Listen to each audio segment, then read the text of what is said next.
Roberto Clemente was born in 1934 in Carolina, Puerto Rico. He was the youngest of the 7 children of Melchor and Luisa Clemente.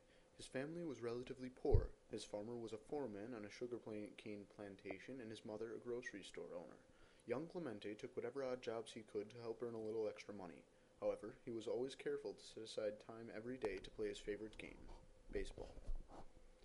Clemente played baseball in the sandlots around his home until he was 18.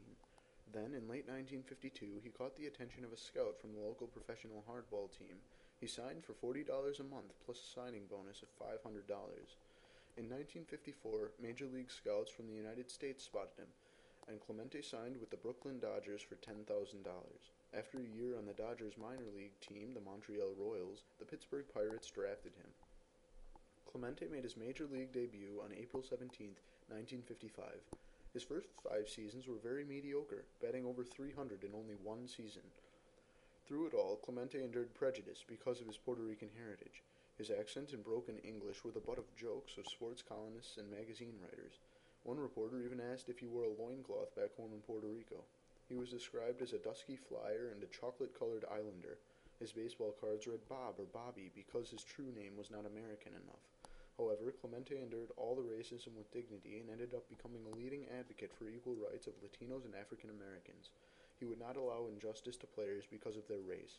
He was quoted by the Knight Ridder Tribune News Service as saying, "I'm Puerto Rican, I am black, and I am between the walls."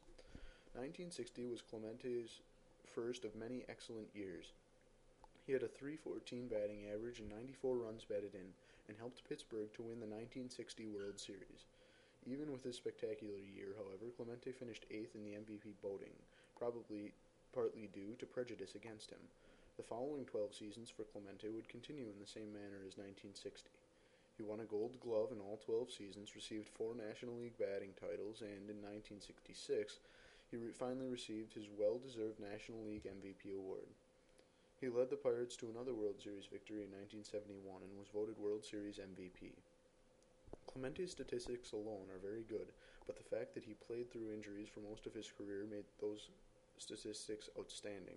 He suffered from malaria, backaches, bone chips, insomnia, headaches, pulled muscles, and tonsillitis. He played through these injuries, however, and rarely missed a game to put up outstanding numbers throughout his career. On September 30th, 1972, in what would be his last at-bat of his career, Clemente hit his 3,000th hit in Two Rivers Stadium in Pittsburgh. 13,000 fans leapt to their feet, screaming, as Clemente tipped his hat to the crowd from second base. Clemente was then allowed to keep the ball as a souvenir.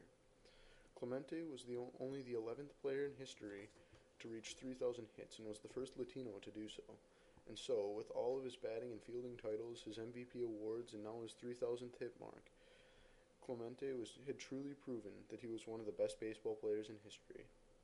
In December 1972, a devastating earthquake hit Nicaragua, leaving thousands dead and 10,000 homeless. Clemente was concerned for the homeless and sent 2 planes of emergency supplies to the victims. When he heard that Nicaraguan soldiers were stealing the supplies and nothing reached the people, Clemente decided to accompany the 3rd plane, hoping to deter the thieves. On December 31st, the plane crashed into the ocean near Puerto Rico, killing everyone on board. Clemente's body was never recovered. Protocol dictates that there be a 5-year waiting period after a player's death before he is inducted into the Baseball Hall of Fame. For Clemente, the rule was waived, and he was inducted in 1973, the first Latino player to receive such an honor.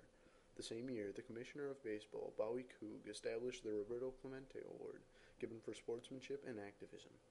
Roberto Clemente, the Great One, will never be forgotten.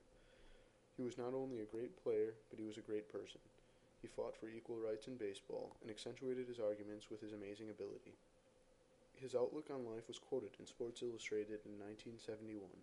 "If you have an opportunity to make things better and you don't do that, you are wasting your time on this earth."